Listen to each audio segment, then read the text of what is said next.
สวัสดีครับพ่อแม่พี่น้องวันนี้ก็พบกับผมเช่นเคยครับจะมากินตำยุ่มนะเพื่อนนะ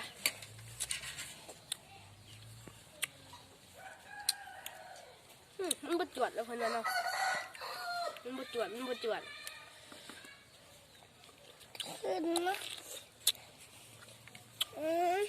จะขึ้นนี่จวดบางทีผมดูเตือ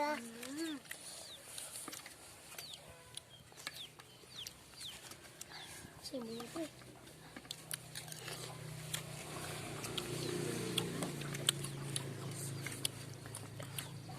แสบเพื่อนแล้วเพื่อนนะ